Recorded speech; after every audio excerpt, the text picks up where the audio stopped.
your health, and so much more suffering because you lack the truth you need to change. The life you desire is within your reach. You can achieve all the success, happiness, and prosperity you deserve by simply learning the secrets that lead to real personal transformation. Change is hard, but not impossible. You just have to make one radical decision to get real. And there's no better authority on the real steps to change than David G. Evans. Some men trust in chariots. Some men trust in horses. But we will trust in the Lord. David G. Evans is leading the charge to bring you the power to change your life. He is committed to the mission of helping you transform and become a person of power, and it starts with his all-new system to change your situation. At the centerpiece of this life-altering collection is David Evans' groundbreaking training course, From Ridiculous to Radical to Real. This means war. In this series, you will discover the steps to change. This series includes 2 powerful messages, each on winning the battle in your mind and cultivating a language of faith. That's 4 messages, 4 power-filled hours of material. If you want a better marriage, this series has the answers. If you want to achieve financial independence God's way, the secrets in this series will empower you to make it happen. If you want a life of power, anointing, and influence, this series will show you how to get it, and there's more. You're looking for serious, immediate results. So Bishop Evans will also include one of his best-selling messages called Weapon of Warfare. This classic teaching will build you up to start fighting in the spirit for what you deserve. This powerhouse collection, From Ridiculous to Radical to Real and Weapon of Warfare, will give you all the biblical strategies you need to change anything in your life. This collection will ship to you immediately with your gift today to David G. Evans Ministries. This ministry is revolutionizing the kingdom by empowering believers. Souls are being saved daily, and we need your help to grow this impact in a real way. Call now and sow your seed of just $35 for your transformation to help people around the world. Your $35 love gift goes straight to the front lines of ministry, providing help to those that need it most. Call now. Make the decision to get the power you need to change your life forever. It's the catalyst for change you've been waiting on. New Mind, New Me, from Bishop David G. Evans. I want to be loved. Why do I take the person that loves me and kick them to the curb? I want to be wealthy, but I spend all my money. You were created and given a slave, a doulos, a servant called your mind. Your mind is out of order when it questions your command. If you are ready for true transformation, Bishop David G. Evans would like to bless you with the New Mind, New Me 4-message DVD set.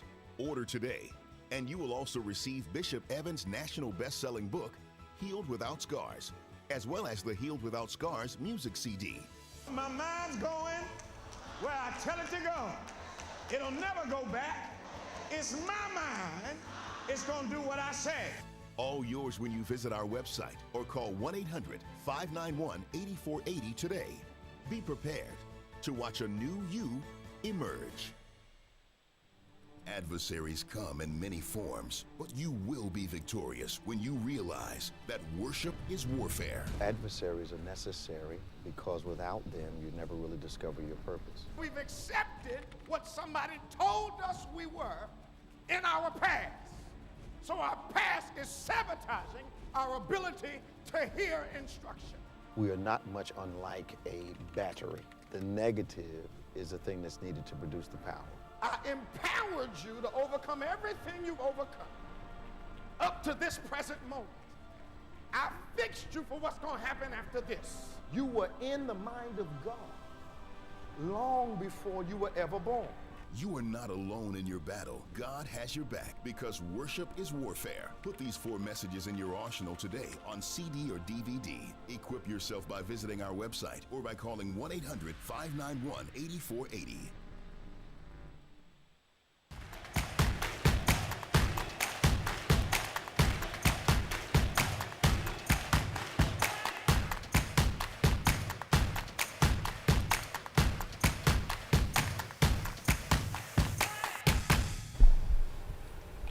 Well, praise the Lord, everybody. Welcome to On Point, the number one Saturday morning Christian-based call-in talk show in America, coming to you live every Saturday morning from 9 a.m. to 10 a.m. Eastern Time on any smart device at David G. Evans, the number one, at David G. Evans 1. If you will hit that notification button so you will always know when something connected to On Point is being broadcasted. If you will like and subscribe, you will help us a great deal. And of course, every time we're on, we ask you to share with as many of your followers and your friends as possible. Now, we are On Point, of course, and we are kingdom-based, biblical-based program, but we discuss all the major issues that we believe are relevant to your life and to your living every day. So we talk about politics, we talk about sports, talk about major current events, both globally, regionally, nationally. We talk about those issues that are at the forefront of your life, but also at the forefront of society and culture, but always from a kingdom point of view. If that kind of thing, especially if you're a child of God, if that kind of thing interests you, why don't you not keep it to yourself, but share and like as much as possible so that we can spread the word about On Point. Our call-in number is free, toll-free, 866-743-8267. That's 866-743-8267. 866-74-EVANS. You can give us a call. You don't always have to agree with us, but we do agree to disagree agreeably. Yep. So that makes sense to you, because we're always from a Christian kingdom point of view. Now, give us a call today. We welcome once again our world-famous co-host, Reverend Nicholas Smith. How you doing this morning, man? Morning. We're on Facebook today and YouTube. Yep. And YouTube. And our website. Facebook, YouTube, and our website. What's the call numbers for all those? It's slipping my mind this morning. 866-743-8267. Okay. Yep. Yeah, or you can write us on Facebook so that we can respond to you online. Or, better than that, you can call us live. Yep. We have callers that call from all over the nation, and we'd love to hear from you. Our regular callers always support the program, but we'd like to hear from you also. So I'm why is it that help is considered unfair normally by people that don't need the help? Yes, absolutely. Absolutely. Absolutely. Okay, so your kid didn't have to get a loan. Mm-hmm. Does that mean that everyone is in your position to be able to do the same thing? You know, I had to pay off my student loans. Mm-hmm. I'm not feeling any kind of angst or anger because some kids now, because the debt I had doesn't compare. Oh, it's totally different now. It's totally different. You know, to get some relief, Mm-hmm. I don't think that's a bad thing. Not at all. The states are arguing that if you cancel these loans, it's going to hurt the loan industry and mess up some of the state's revenue. That's what it's really about. So is it canceling the loan, or is the government going to extort the loans? Well, I need to say, I think they're canceling the loans, from what I understand. Well, which obviously they're going to have to absorb them. Now that point doesn't make sense to me, because if I have $100 million business, and $50 million of that is in the hands of people who are supposed to pay me, and you cut what I'm supposed to get by 50%, that's going to harm my business. Mm-hmm. But it makes sense for me to say, okay, this amount, we put aside $1 billion, we're going to relieve the debt, and we're going to pay you for it. Yeah. You know, however they do it, I don't believe they're going to hurt business on purpose. No, they're not. And I think sometimes the people that were in those shady student lending situations where they were really gouging them, but I know college students that have bills well in excess of $100,000. Yes. And you can spend a lifetime paying that money off. Yeah. There are people who pay more than a minimum every month. Yeah. And because of the interest rates, their principal keeps going up, even though they're paying more. Wow. Every single month. Wow. So that's one of my problems. Like with Sallie Mae. Yes. A few years ago, one of the biggest loan companies. Okay. They made so much money one year. They took just about all their employees on a vacation somewhere to celebrate how much money they made. From ripping students off? Yes. Huh? Which is why they were in a class action lawsuit, Navi and them. Okay. To, because they were gouging people. But these are only from Republican states. Okay. Of course, doing this. Okay. About six or 8 of them. Okay. They got so money. Republicans' kids don't have student loans? That's my thing. Why does it appear as though that the party is willing to sacrifice some of their own people to make a point? Yep. What and here's now, I know the money's not connected, but I know it all eventually comes out of one pot. Sure. Mm-hmm. If you're willing to spend or send $50 billion to another country with no inclination to ever be compensated for it, if you're willing to do that for people that you don't know, you'll probably never see, and I get the political point of it, what is wrong with helping your own folk? Right.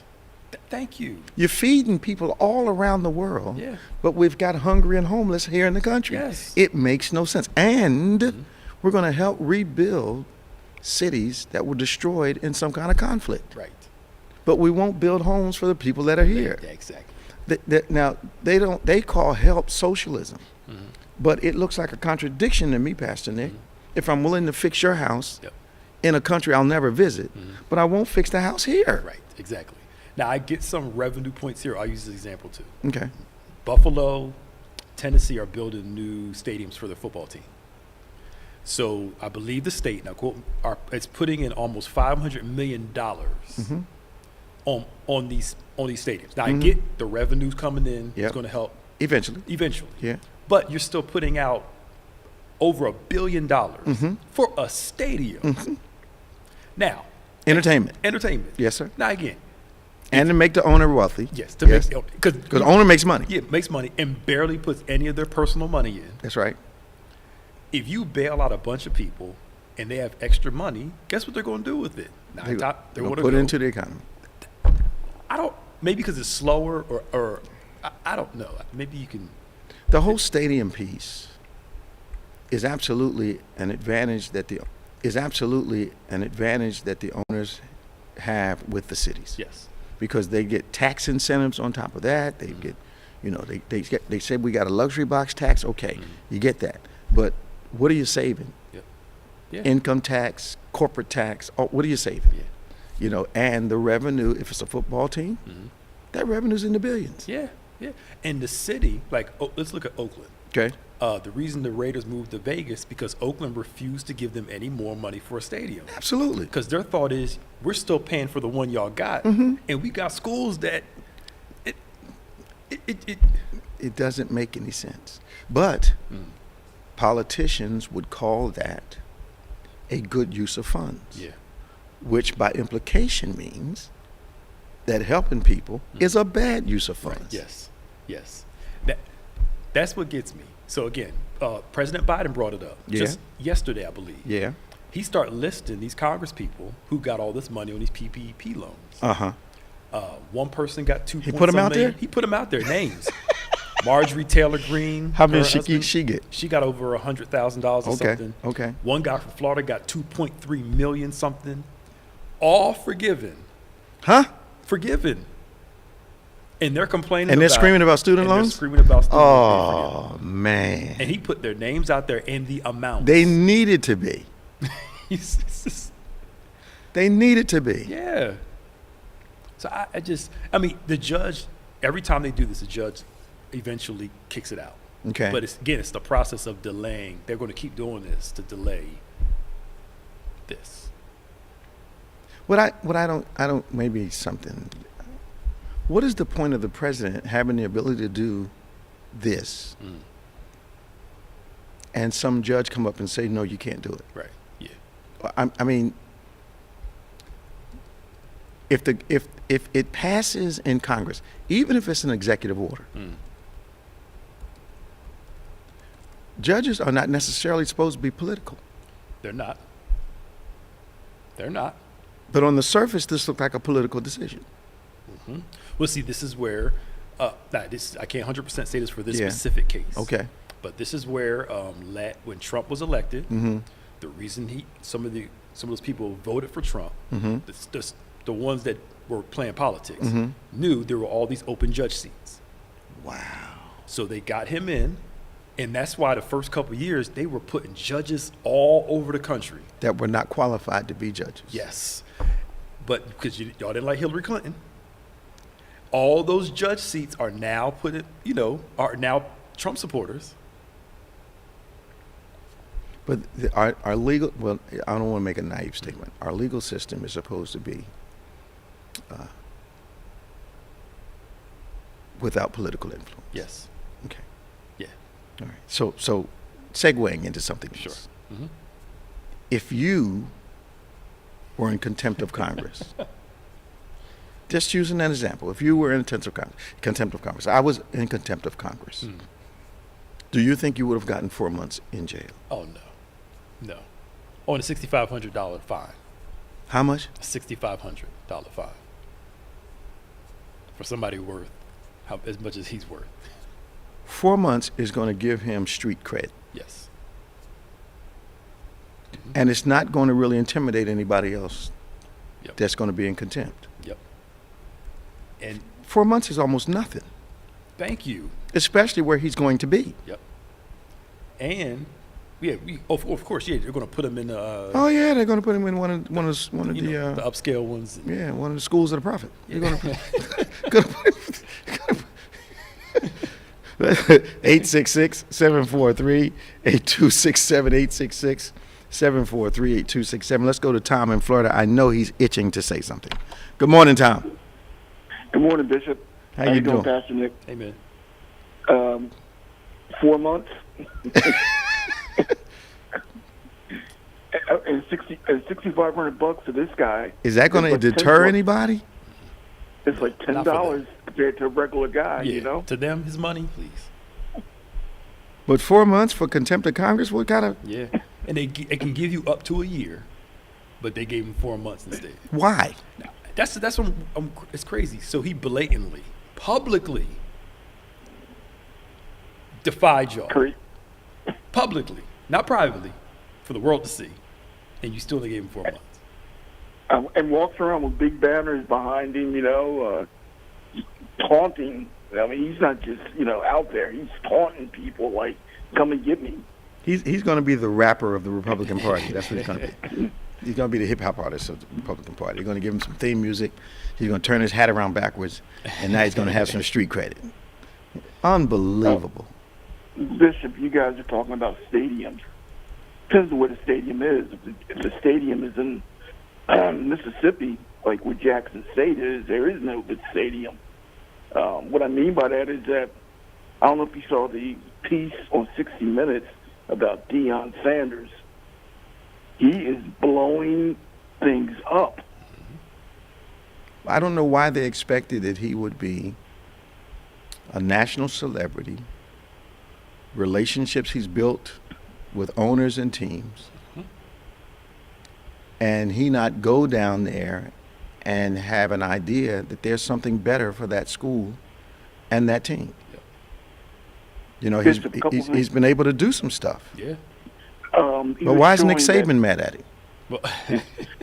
Well, he talked about that yesterday. It's that whole paying players thing. Okay. That Saban's got his feelings I tell you, it's the number one reason he's mad at him. His name is Tavers Hunter, the number one pick. The number one pick. Didn't go to Alabama. There you go. Went to Deion's school. That's what he's mad about. Oh, that's what he's upset about. They paid the boy the number to come 3 pick is going to Jackson State. Yeah. Who paid him to come? I don't know who paid him. I know he got money. Somebody gave him some money? Yeah. But see, my thing is, y'all been giving They've been taking care of money for years. It's only wrong because Deion's doing it. And Alabama gets the best in the country. All the time. All the time. And don't you think for a minute there's not some financial incentive? Something's going on here. Come on. Now, Deion said yesterday he doesn't blame Nick Saban. He said Nick Saban's only speaking for Tennessee State, Clemson, and everybody else because they're afraid the floodgates are about to open. Well, here's my problem. Jackson State is not bathing in money. Yep. So if you saw their facilities that he's had improved, if you saw the field that he had to have, I think Walmart donate. Walmart came in and redid it. Yeah, donate the field. That doesn't sound like a school that's heavy laden with cash to me. Yeah, it's the different businesses and corporations. Businesses, boosters, that kind of thing. Yeah, okay, too. okay. Yeah. Like they do all over the country. Yeah, so they're getting what's this stuff? The athletes get the promotional Okay, stuff, those okay, kind of things. okay. Are they allowed to do that now? Yeah, they're allowed to do it now. Well, if they can do it, then it's not illegal. Yeah, the quarterback from Ohio State, who's probably the best quarterback right now, one of the best, I think he got a couple $1 million from some company. For what? To endorse their product.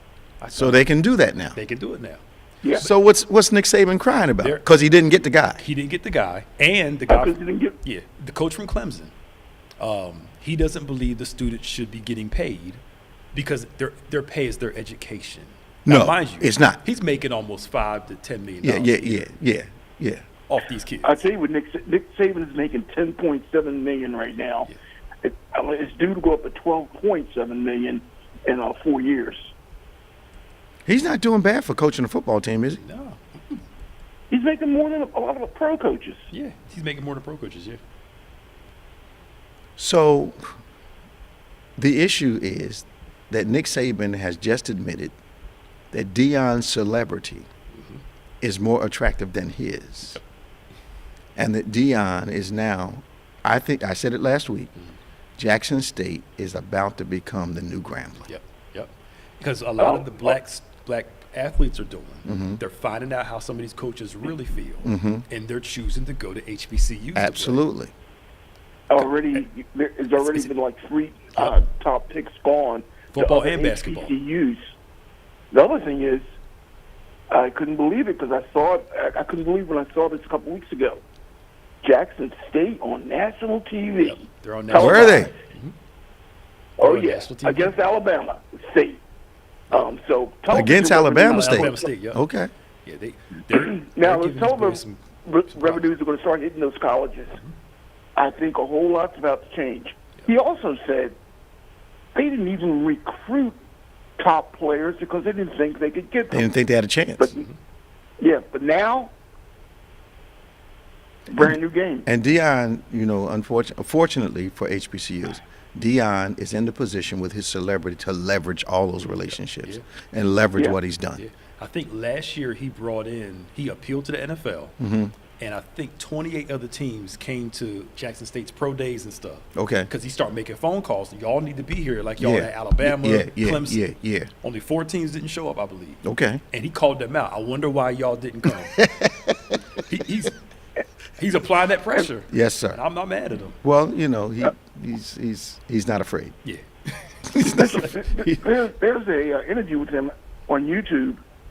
The guy is a whole lot sharper than I ever thought. The guy is on target. Well, he understands how that system works. And he was how long did he play football? Yeah, he started in like 89, I think, up until 2000 something. So okay, 10 years. as a pro? As a pro, yeah. Okay, and then he must have played through high school and college. Yep. So he's got all this wealth of experience in all the levels that make a difference. I'm glad he's doing it. Yeah, me too. Oh, he's blowing it up. Me too. And we need a little more of these like black coaches. I know you want a bigger position. Why don't you start off at HBCU? Build it up. Blow the program up. And then if you got to go somewhere better, could. But and Deion said the people are asking him now to come from the major schools. Oh yeah, they are. Yeah. They are. But he ought not leave. Jackson State ought to find a way to pay him. Yeah. But Deion got baseball money. Yep. And football money. And football. Yes, sir. Now, baseball money, as you know, is a whole lot different than football. Oh, yes, sir. So he's not hurting a bit. Tom, it's good to hear from you, man. Yeah. Hey, Bishop, I want to throw this out. Let me get off. There was a Bart Barber on 60 Minutes 2 weeks ago. Head of the new Southern leader of the Southern Baptist Conference. Okay. And he said one thing that I think you would agree with. The pulpit to stay out of politics as far as at church. Yep. And I don't know if you saw the interview. No, I didn't see it. Good. Who's the new head? Bart B-A-R-B-E-R. I think Bart Barber. Okay. from a small town in Tennessee. A lot of things he said I didn't like, but he said a lot of things that I thought were on point. Well, the Southern Baptist Convention is They're trying to salvage it. it have its challenges right now. I wouldn't be surprised if the new head was. Bart Barber, yeah. Is that the guy? What color? His name is Bart Barber. I got to get a picture. Okay. What's he look like, Tom? I'm going to say mid-50s, gray hair, kind of dorky looking, but Okay. a straight. You look a straight suit. That barber. Okay, I don't know. I know some barbers. I don't know that barber. Nick just showed me a picture of him. Yeah, he's still Southern Baptist to the core. I'm sure. Doesn't believe in women preachers, conservative race theories, the devil, and Really? yeah. Yeah, but How are they going to salvage with that kind of leadership? There's Southern Baptist Convention has so much money. Okay. And so much influence. Okay. I think they're trying to straddle the fence so they won't offend their base. Okay. While fixing this sexual assault stuff, because they got old money. Absolutely. They got old money. Absolutely. I think Pastor Nick is right on target. I know my. They came after us to join 25 years ago because the size of our congregation would make the state an official charter. But a friend of mine, who I won't mention, became Southern Baptist. He did not agree with a lot of what they said doctrinally. But they gave him money to renovate his church. They gave him money to expand the plant. They gave him money to do a lot of stuff. Mm-hmm. And I asked him, I said, well, would they believe this? How you doing this? He said, because the folk I do believe with are not coming up with all these millions that I need to rebuild these buildings and take over this neighborhood. Yeah, that's why a lot of the black ones now still staying there. Mm-hmm. There's some financial advantages to it. Financial churches do. There's some financial advantages to it. Man, thank you, Tom. Hey, take care. Talk to you now. 866-743-8267, 866-743-8267. This is On Point, the #1 Saturday morning Christian-based call-in talk show in America. We got Keisha on the line from Elizabeth and Keefe from Lawnside. Let's go to Keisha. Hey, Keisha, how you doing? Good morning, Bishop and Pastor Nick. How y'all doing? Great to hear from you. Guess what? What? God is good, right? Yeah, All don't have to guess that. That's good. Yeah, you're right.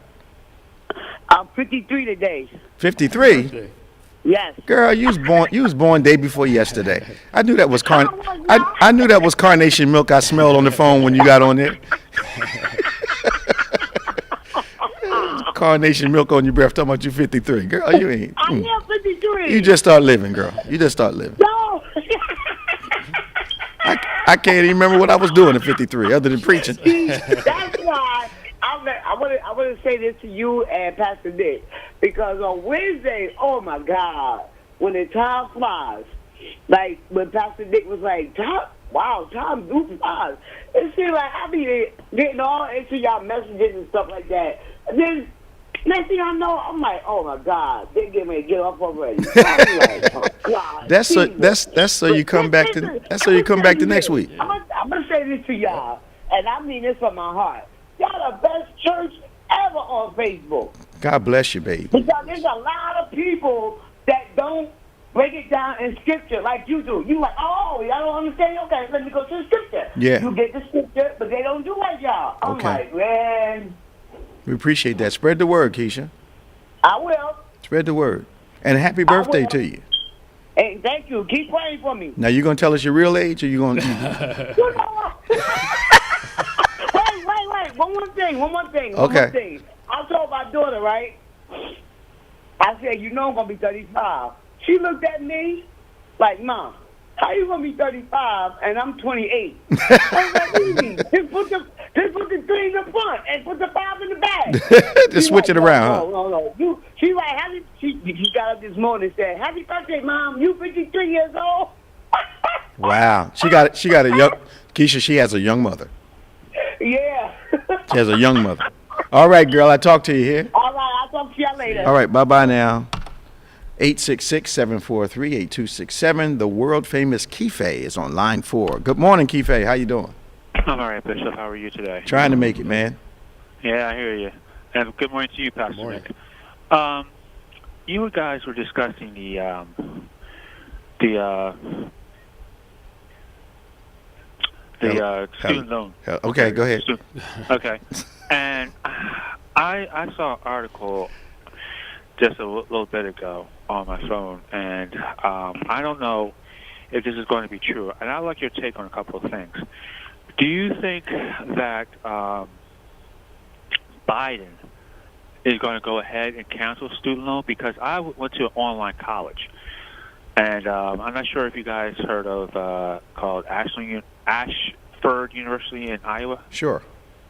Okay, that's where I went to online schooling, and then, like, say years after, I was supposed to go back for a second semester, but I didn't accept me back because I didn't make a payment. Okay. Now here it is years later that I'm making payments, but they had, in the last couple of years or so, they paused the student loan debt for a few reasons, and that made me think, okay, I started to pay nothing.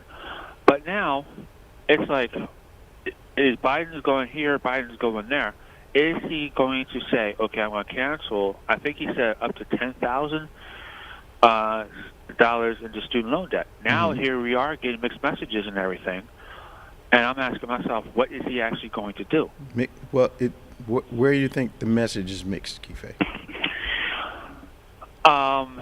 I don't actually know, Bishop, but the thing is, it's like, what? Keefe, you can't say the message is mixed, and you can't tell us how it's mixed. Well, okay, I'll phrase that for you.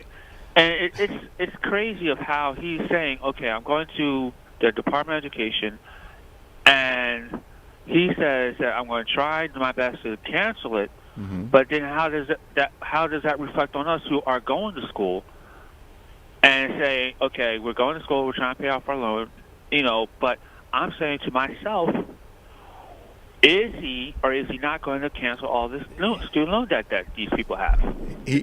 Go ahead, Pastor. There are three branches in government, as we know. Right. There's a legislative, executive, judicial.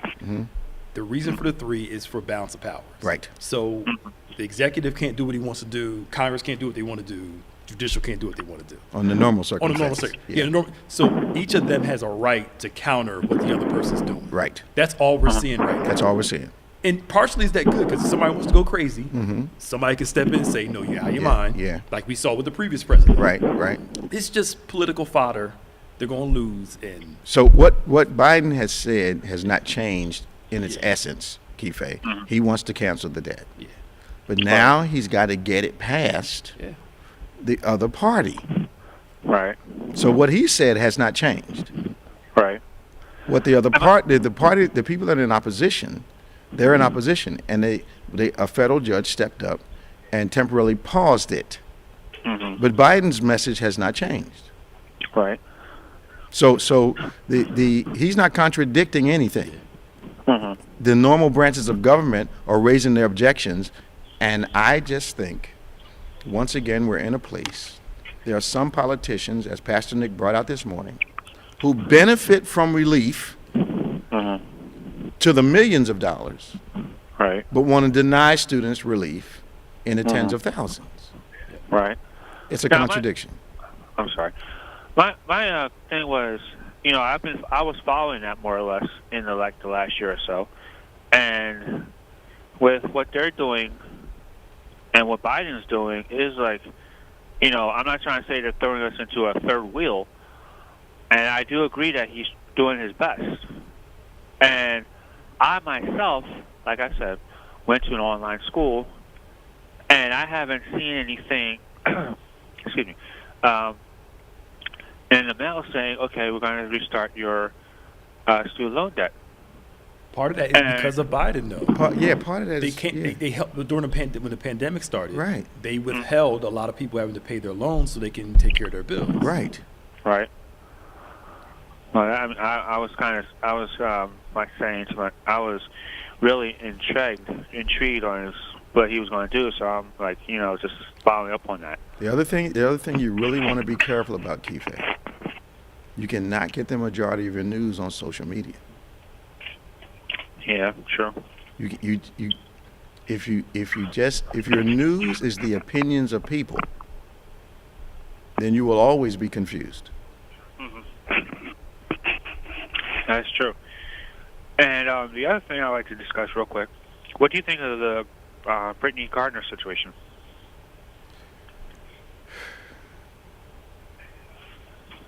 Honestly,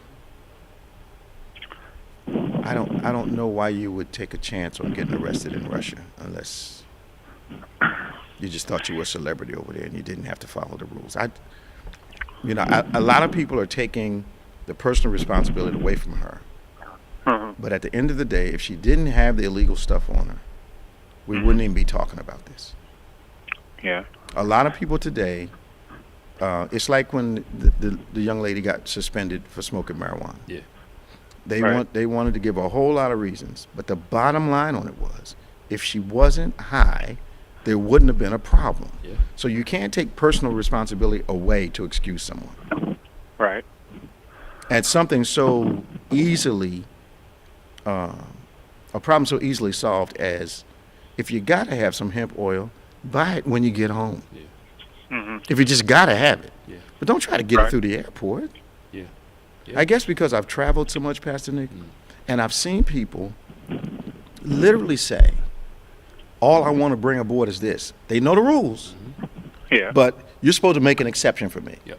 And then when the person says no, either trash it or don't get on the plane, then they want to turn around and get the support of everybody. No, the rule says you can't bring this stuff on the plane. Yeah. And because I fly a lot, I agree with the rule. Me too. And every country has a right to what they allow you to bring in. Absolutely, and take out. absolutely. And we have to adhere to the rules. We can't change the rules because we're Americans in other countries. Yeah. I'll never forget, I was in Japan, and one of the guys on the tour said to me, I don't understand why these people don't speak English. And I said, because we're not at home. Right. We're in Japan. We're in Japan, man. They don't have to speak what we say and speak our language. Thank you. He was indignant. We're in Japan, and he said they ought to speak English. I'm like, man, But there's people that do speak broken English, and it's arrogance. It is.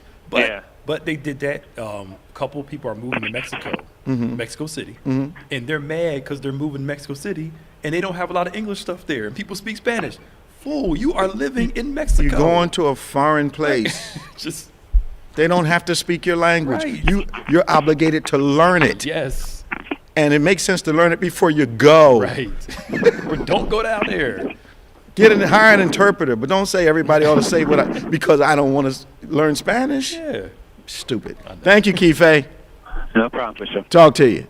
866-743-8267, 866-743-8267. This is On Point, the #1 Saturday morning Christian-based call-in talk show in America, live every Saturday morning from 9 a.m. to 10 a.m. with Pastor Nicholas Smith. I'm David Evans. Let's go to Danny from Florida. Hey, Danny. Good morning, Bishop, Pastor Nick, staff. How y'all doing today? What's going on, man? Oh, lots of this going on and what have you. I just want to comment on what you opened up with when you were talking about student loans. And it's not really something to really help the students. It's something, a system that is put in place where they rip the students off because they'll spend all their lives and never pay it off with the interest rates and things like that. And I think that Pastor Nick showed us how they were doing the rates and what have you. Yeah. But then when you connect it, I was thinking about something that we can say that the students did make the loan. Right. And they would have to pay it back. Right. But let's flip that on a different subject. Let's look at the veterans. Okay. They paid a price. They did not object to anything, but they did stand up for the country to do whatever they needed to do. But we will not pay them. They amazing. Have illnesses. Absolutely sickness, amazing. Absolutely amazing. Hospitals that are not up to date. And I personally believe that all veterans hospitals ought to be the standard for excellence in the country. Exactly. It shouldn't be a place where the physicians that graduated at the bottom half of their class go, because that's where I can get a job. Yep. Right. No, it shouldn't be that way. The veterans hospitals ought to be the quintessential examples of health care in the nation. Yep. Right. And that just bothers me. How they put up an argument and you put it so great when you said that we will spend $50 billion and send it away and have no thoughts about it. And then I thought about that, too. There's always, when they say that, there's always if we trace the money, like you say, we'll always find out why they're doing that. Because if they send a missile over there, they don't say that the missile didn't come exactly from what we think, the United States. It came from a company in the United States. So somebody's making money off of war. Well, that's always the case. Contractors make money from war. Arms manufacturers take money from war because the government pays them to make the weapons. There you go. It's simple. And if you understand that a lot of the rockets that are launched are about at least $1 million a piece. There you go. At least $1 million a piece. And they're launching thousands of them. So you're talking hundreds of millions of dollars just in missiles. Yes. So I just, and I get we have to be international. We have to step in. This thing that Russia is doing, if they're not stopped now, they're going to do it to some other countries.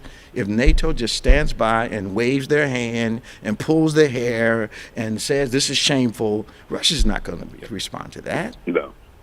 So I get that part of government. But what is wrong with taking care, as in your case, of the people that serve the country, maybe disabled now, maybe challenged now? What is the problem with making sure they have a decent life? What is the problem with taking care of some homeless people?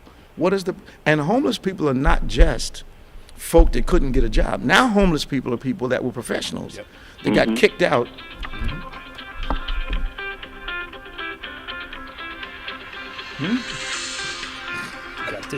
Yeah.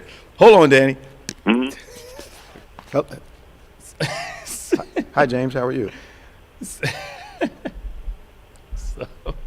Yes, sir.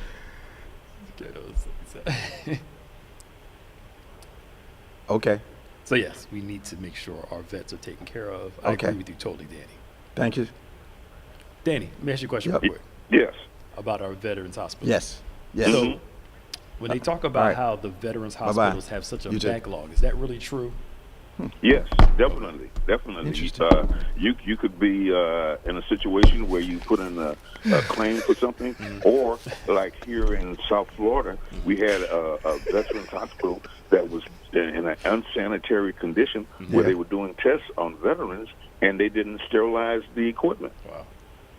And as a result of that, you had some veterans that were diagnosed with some life-threatening diseases, and some diseases that they will not get rid of because of the fact that they did not do the proper thing by sanitizing the equipment. Do you understand, Danny, that I think that this part of the conversation we're having shouldn't even exist?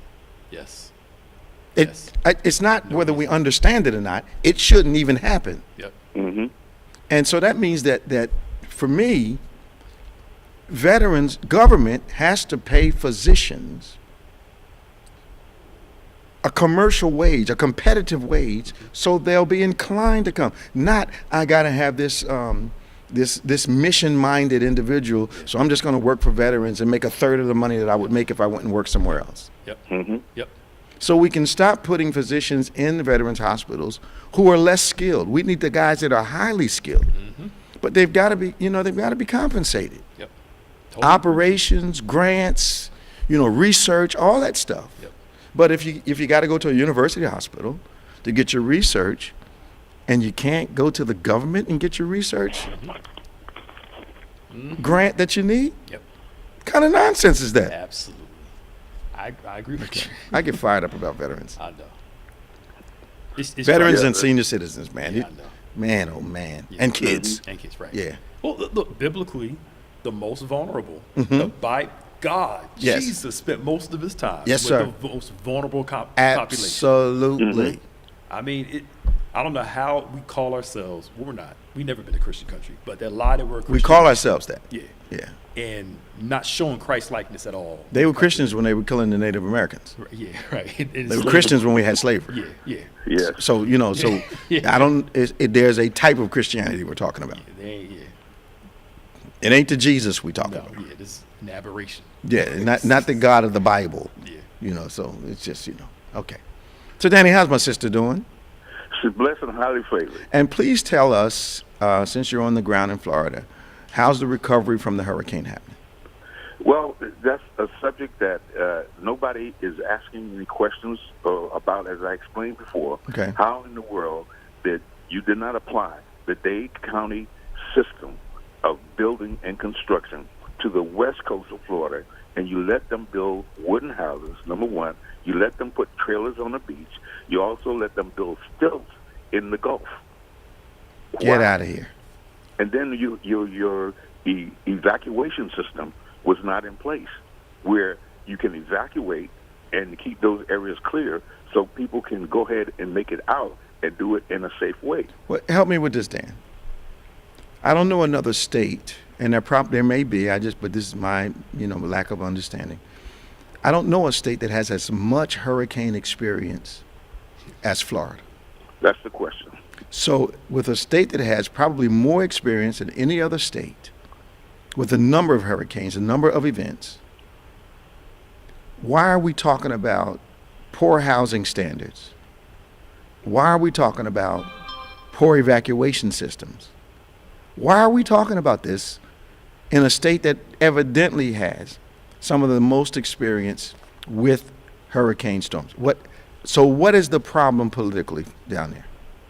Because they let the governor get away with what he said, blame it on someone else. Oh, it's not our fault. We didn't have a warning. It's the weatherman that we have to blame. Come on, because Dan. He didn't give us enough warning. Come on, Dan. Each year, before, right after March, you hear me calling, we're getting ready for hurricane season. Hurricane season is here. Absolutely. All right? Yep. We stock up. We know. All right?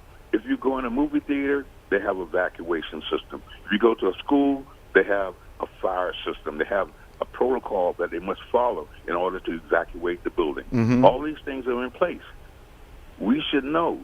Even in South Florida, before the season started, if we have an approaching storm, mm-hmm. they always give you a reminder. Remember that this particular bridge is going to be open. We're not going to, if you have a boat, you won't be able to get out after a certain time.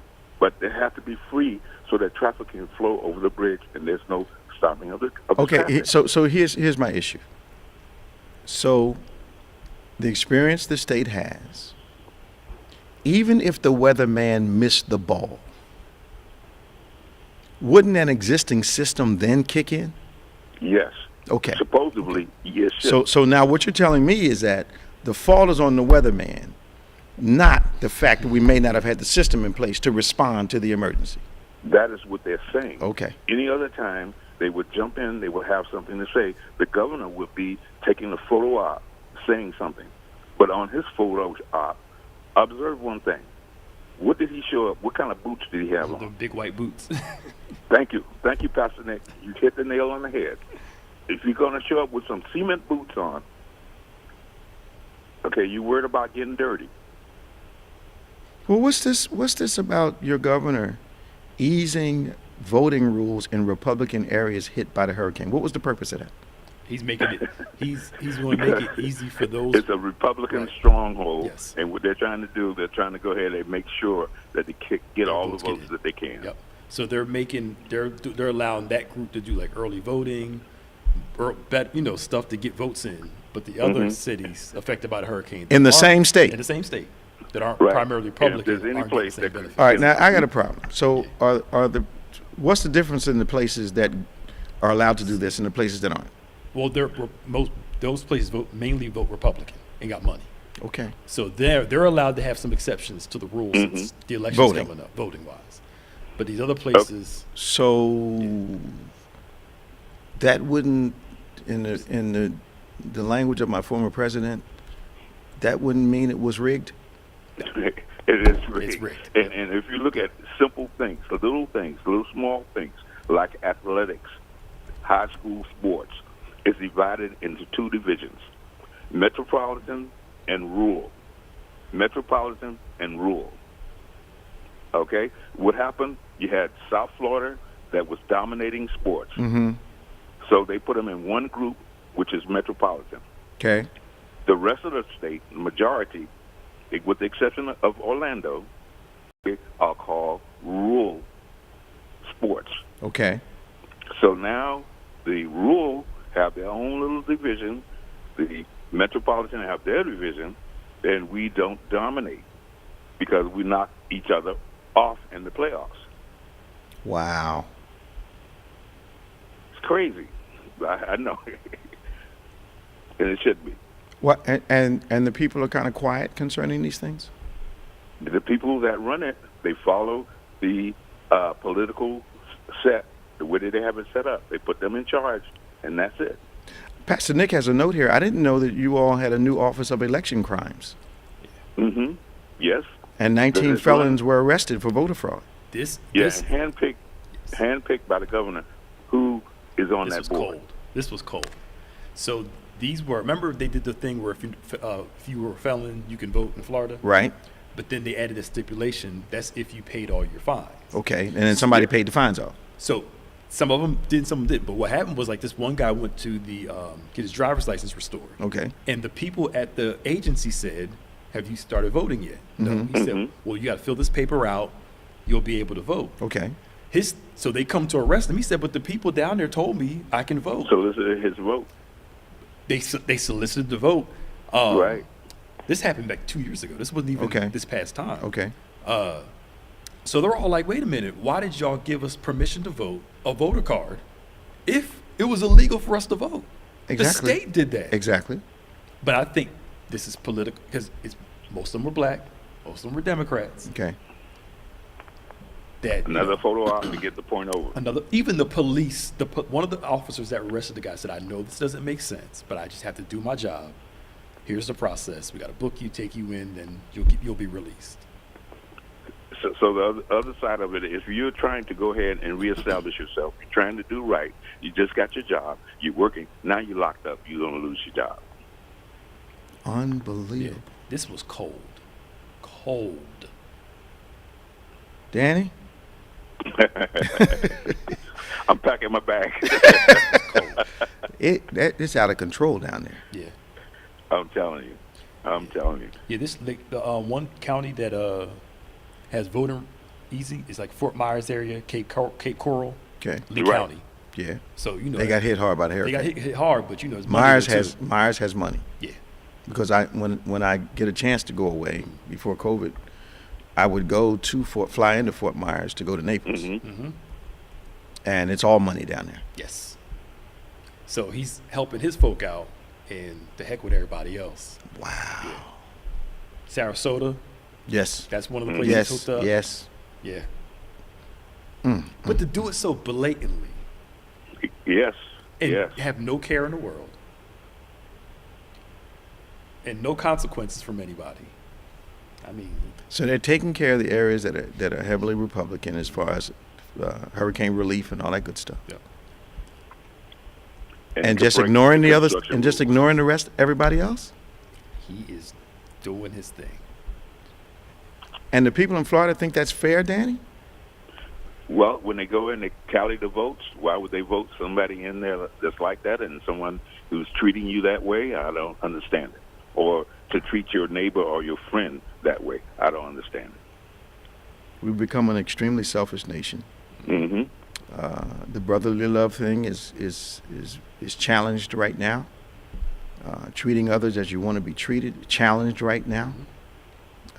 Even the value of consistent truth is just challenged right now. Yep. Thank you, Danny. Oh, thank you, Bishop, Pastor Nick, and staff. We appreciate you, and we enjoy what you are doing, and thank you all. God bless you, man. Kiss my sister for me. All right. All right. Bye-bye. Mm-hmm. Scott. Bishop Evans, Pastor Nick, what's going on? Hey, my son. How are you? Good. I always enjoy listening to you guys' show. Real quick, I know you guys have to get out of there. How you been, Pastor Nick? I'm doing okay. Good. Yeah. Fortunately, with the former president, Bishop, why do you think it's taken still so long to indict him? Because you saw Mr. Pence didn't even know about the riot and all that. What do you think is going on? But then I heard with the FBI being involved, they really got him. How do you feel about, why is it taking so long in your eyes, Bishop? I think they're making a mistake. I think that if it was anyone else, we'd be indicted by now. Oh, yeah. Absolutely. I think that our Attorney General is known for his thoroughness, but I also think he is reluctant to pull the trigger right now, and I think he needs to do it now. I don't think he needs to wait till after the election. I think he needs to do it now. Okay. But if it was you or I or Pastor Nick, there wouldn't be a consideration. Now, why is there consideration? There's political impact, but we set a dangerous precedency, not president, when we blatantly are supporting people like Bannon and those with really kind of waving their hand at them kind of reactions from the government and the law, when we know full well if it was a normal working person who was attempting to just thumb their nose at Congress, or a normal working person who was committing crimes, we'd be in jail already. No, Dab had the book thrown at us, and we've been under the cell. Man, come Absolutely. on, man. You'd have to get a library card. They throw many books at you. Right. It's like if the Black Lives Matter crew stormed the Capitol. First off, half of them wouldn't be alive. Nick, you wouldn't even be alive. Totally did. Totally. And if it was Antifa in them out there, they would have shot them up. Shot. But it wasn't Antifa in them out there. No, it wasn't. It was MAGA folk. Yep. And They had what I understand, they had law enforcement, of course, who were, you want to say, on Mr. Trump's side, just standing there letting people in. Well, like, I saw the tapes, but you have politicians out there that are running for office right now. Yep. How does that work in America? Yep. Unbelievable. You stormed the Capitol. Unbelievable. You stormed the Capitol, but I'm running for office. Yep. And then somebody said it was a love fest. A love fest. Yeah, you know what? A love fest. Nancy Pelosi said they were cleaning feces off the walls for days. That ain't no love fest. Right, no. Yeah. That's not a tour. Yeah. I think people ought to be careful about making themselves look foolish. How can you call that a tour? People died. Yep. Absolutely. That's all I have. Love you guys, Bishop. I'll definitely be in contact with you. All right, man. Have my word. Talk to you now. Bye-bye. God bless. 866-743-8267. We only got about 2 minutes. Maybe we ought to do our announcement, Pastor Nick. Sure. Let's talk about church anniversary. Yes, tomorrow. Which we're celebrating tomorrow. Yes, sir. Wow. Yeah. Wow. It came fast. It did. It feels like we were at the first Sunday of October. I know. And now we are here with fourth Sunday, and it's the 23rd, and it's our church anniversary. Yep. We're 55 years old. Yep. You need to join us tomorrow at 8 and 11. We're in our rhythm series. I believe we have a word for you today and tomorrow. That will help you not just see this day as another day, but also a day to restore some things, a day to reignite, a day to reengage, get your rhythm back. Our HBI classes begin on the 25th of this month, so you want to get involved in our college level classes in our university. Pastor Nick, talk to us about the Harvest Festival on the 28th. So the 28th, we're going to be outside, outdoors. Okay. Begins at 6:30. Okay. It's getting darker, so we won't be out there as long. Okay. But we're having a trunk or treat for the kids. Okay. Having bags, the candy. Okay. Send them home sugared up. We got some food trucks coming in. Okay. Some music. Okay. Pictures, games. Just a good time for us to come together. Okay. And just have fun. So that's why the stage is still out there. Yeah. Okay. Have some fun. Enjoy ourselves. And, okay. All right. And tomorrow, of course, 8 a.m., our virtual worship service. And 11 o'clock, our 11 o'clock live worship service here in the sanctuary. For those of you who have registered for service, we're practicing all of the protocols to keep you safe. We're going to start increasing the numbers week by week, but you want to get into this limited invitation for those of you who want to be a part of this special group that are helping us not just worship the Lord, but we're trying to get all the kinks out of the system for your safety. We're simply trying to keep your family safe, and I don't think anyone reasonable should have a problem with that. What do you think, Pastor Nick? No, I think it's reasonable. Okay. I'm perfectly fine with it. Yeah. So we want you to register for service. We're contemplating now Wednesday nights, but we're trying to make sure everything is working smoothly, checking temperatures, social distancing, all that happens, so that we can have worship and not worry at the same time. So your prayer requests, you can always email to us, to social@gotobethany.com, social@gotobethany.com. We've got, of course, our YouTube and our podcast platforms, David G. Evans 1 and BBC of NJ for YouTube. Also, our podcasts are DGEMS, DGEMS, and OnPointe. Those are our podcast platforms. We'll see you tomorrow at 11. And then those of you that are coming out for our live service, we'll see you tomorrow see you tomorrow at 8. And those that are coming for our indoor service tomorrow at 11, we look forward to seeing you. Now remember, for Pastor Nicholas Smith, I'm Bishop David G. Evans. Faith acts like a thing is so, even when it's not so, that it might be so. God bless you, and we'll see you next time on OnPointe.